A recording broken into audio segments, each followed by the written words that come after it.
Una partita dai tanti volti e con tante situazioni diverse. Il Bisonte Firenze ottiene il primo successo interno della stagione per 3-2 e lo fa a danno della Delta De Spar Trentino, rivelazione di questo inizio di campionato. Per arrivare a questo successo la squadra di Mencarelli ha dovuto attraversare diverse peripezie e con un primo set tutto da dimenticare, costellato di errori. Un parziale a senso unico, targato Delta De Spar quello iniziale, che Cumino chiude con un ace sul 25-14. Nel secondo set si ribalta tutto, con le giocatrici del Bisonte che entrano in scena.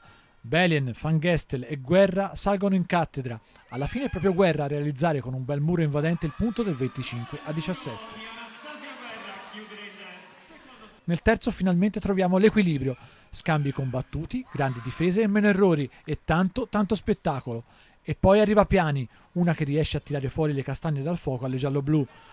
È però un regalo di Van Gestel a determinare il successo parziale delle trentine per 25-22. Paradossalmente, dopo questo vantaggio, le giocatrici del Trentino Volley escono dal campo. 19-4, questo è il punteggio con il quale il Bisonte ha fatto registrare il massimo vantaggio nel quarto set. Un ace di Enuonu spedisce le toscane direttamente al tie break e anche qui la musica non cambia perché il match si conclude con un netto 15-4, 3 muri di Alberti da segnalare in una sola frazione. Il Bisonte sale a quota 7 in classifica, appaiata a quella Monza, anche se con una partita in più, che affronterà ad inizio settimana. Trento è sempre lassù a quota 13, dietro solamente a 2 corazzate come Conegliano e Scandicci.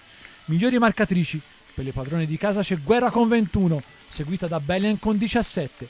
Per le ospiti, Piani su tutti a 20, poi Melli e Dodorico con 9.